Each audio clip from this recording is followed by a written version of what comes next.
Well, after some preemptions from soccer and even by the Pope today for some that watch live on CBS, Beyond the Gates is back. Luckily, I watch on Paramount Plus, so was not interrupted by the Pope for my viewing today. It was a pretty intense Thursday episode today. A lot to talk about, including some problems with the writing that I do have. So we're going to get into that. Before that, though, you can support the channel by subscribing to my Patreon, patreon.com/OCGTV. Currently watching and reacting to One Life to Live from 1992, Days of Our Lives from 1986. More soapy goodness over there. But let's talk about this soapy goodness with Beyond the Gates. And let's start at the beginning of the episode where Eva is picking up her stuff from Nicole's office. And Nicole, not exactly happy to see her, of course. But Nicole was not blaming Eva for what happened. It was Ted's affair, and Nicole is fully blaming Ted for having that affair. And I always kind of figured that as much as the Dupree family is going to try to shun Eva, I figured the first person that will try to mount the ice towards Eva will end up being Nicole. Even if I think today was even a little preview of that. Unfortunately for Eva, Dani showed up trying to be all big and bad, and later in the episode, Dani was talking about how she wants to give it to Eva, give it to Dana, give it to Ted. But Dani had her chance to give it to Dana or Leslie or whatever we're calling her, and she didn't. So Dani stepping to Eva instead of Leslie, I found it pretty weak. But I understand that Dani was trying to stick up for her sister, and thus that is what she did today. After making Eva leave with her stuff, Dani tried to pick up the pieces of Nicole's once perfect life falling apart. That side of the story I'm still okay with. I mean, this is the build we were getting. This was the build that they did a good job with. Building Nicole's life seemingly perfect to her and the outsiders, but now it has all fallen apart thanks to decisions Ted made long ago. Over on more of the Eva side of things, she goes back home to Leslie, who locked her out of the house the night before. Eva had to sleep in her car. She goes home, gets into it with Leslie. They're upset with each other, really. And at that point, I get it. Leslie is upset because she feels like Eva chose Ted over her, even though Ted abandoned them. And this was the life that Leslie just thinks Leslie thinks that she and Eva should have the life that Nicole and Kat have now. That is the whole thing that Leslie seems to be preaching. But what Eva was upset about, and what Amber did a good job of acting once again, is that Leslie's lied this whole time, saying that Ted just didn't want them, Ted abandoned them, but the fact is Ted never even knew Eva existed. Now, Leslie is also correct in saying that Ted basically wanted Eva to not exist and that Eva should have been aborted. So I do understand why both of them are upset, but the show is clearly trying to make Leslie or Dana, whatever we're calling her, the cold-hearted villain. We saw that when she locked Eva out of the house. And again today by kicking Eva out of the house. She packed up Eva's stuff in a bag, in a suitcase, and sent Eva on her way, telling Eva to go to her father. She chose Ted over her. That Eva is going to be the consolation prize to Ted because he can't have Kat and Nicole anymore. So he's just going to have Eva. Leslie was being very hurtful, of course, and yeah, she kicked Eva out, later threw away the picture that was been in their apartment of her and Eva. But I'm left scratching my head with the writing.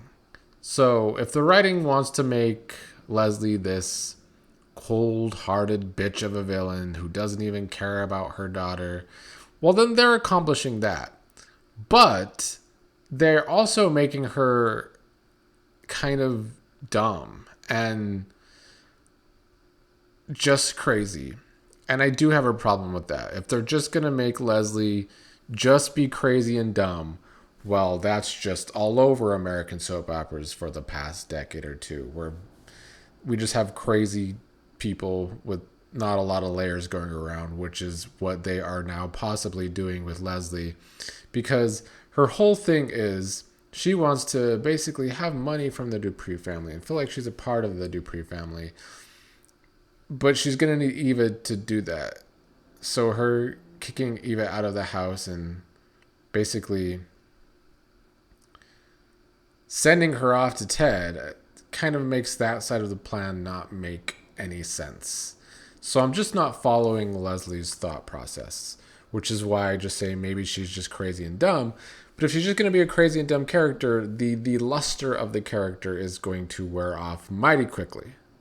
So they need to watch what they're doing with the writing for Leslie, because it's pretty nonsensical, especially with the fact that, as we discussed last time, a lot of people left comments about it, that Eva's not even a Dupree anyway. She's just Ted's daughter. So, yeah, there's just a lot left to be desired with Leslie's plan going forward. The way she's moving right now isn't making sense to me logically as a character, unless, like I said, they're just going to strip away her layers and she's just going to be crazy and dumb. And I don't want that. So hopefully she has something else in mind.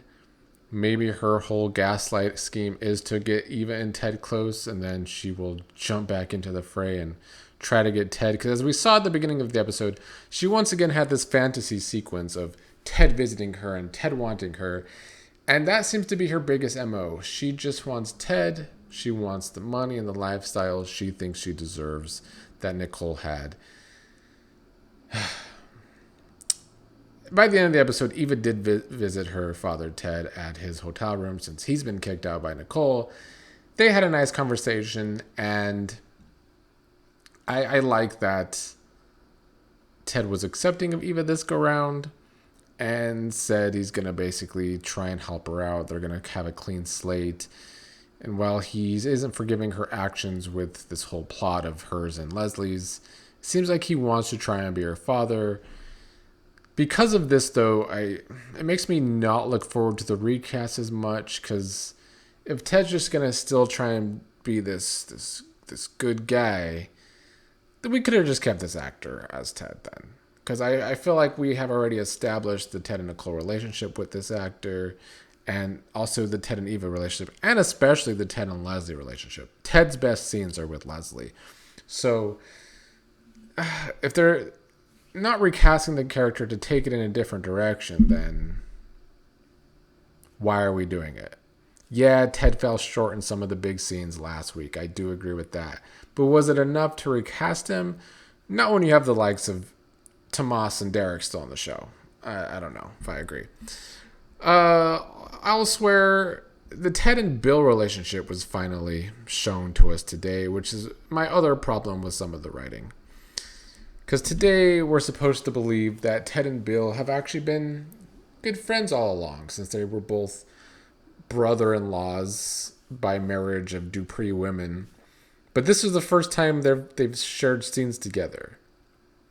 So while the build up to this whole revelation was good for a lot of characters, them not including Ted and Bill's relationship, I feel like was a dropped ball. They also didn't do a good job of establishing Ted and Martin's relationship. I just feel like I go back to those first couple of weeks and the show trying to really make that stupid love triangle work between Andre, Ashley, and Derek that just failed miserably. And instead of maybe having that, they could have established better connections with Ted and his son Martin, and Ted and Bill now, who have this dark connection of the past where Bill was supposed to take care of this for Ted and get Leslie out of town with an abortion, and he failed at doing that. Regardless of that, I'm glad we got Bill and Ted's scenes, and I like that Bill is now being brought into the story. Like I said last week, I'm looking forward to Bill's scenes with Dana whenever that happens. I also like that Haley was kind of involved today with that. As I said last week, that if the family is going to shun Eva, which is what's happening so far, even Haley have to become friends. Especially with Dani treating Eva like shit today. I want the Eva and Haley friendship, even if I don't like Haley. Haley's one of my least favorite characters. Eva is my favorite character. But putting them together writing-wise is logical. But honestly, I don't know if I trust the writing to go there, even though that's a logical step, seeing how they didn't give us the logical scenes of Ted and Bill long ago. So, hope the writing gets that right with Eva and Haley possibly being friends. But yeah, it was good to see Ted and Bill actually share scenes, and Bill and Haley are still trying to have a baby. Quickly, some other stuff today. We had Tomas and Sad Cat. These two continue to have absolutely zero chemistry together, mostly because Mr. Roboto cannot act, but the whole scene was basically Kat still blaming Eva more than anyone. Even though Kat is upset at her father and won't forgive him anytime soon, she's still placing a lot of blame on Eva, and even though they're half-sisters, she wants nothing to do with Eva. It's fine. I mean, I want the Eva and Kat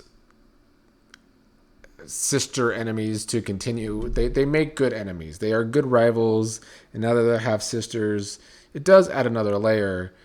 I just wish Tomas was a stronger actor to make that love triangle between half-sister rivals better. And the other thing is that by the end of the episode, Nicole was getting comfort from Anita and Vernon. Chelsea also got comfort from Anita and Vernon. As I said last week, and some comments agreed with me, I thought it would be an unpopular opinion, but it doesn't seem to be that unpopular. Anita and Vernon kind of suck. Like, they're not being written well. And I stand by that. They come across as fake. The show's done a lot of trying to tell us that the Dupree family does this great work in politics and in civil rights. But all they've shown us from the Dupree family is that they're fake, and they just care about saving their idiot children and grandchildren. So, speaking of the writing today, the writing for Anita and Vernon got to get better. We see shades of Anita getting her own story, possibly with the singing again, which doesn't excite me.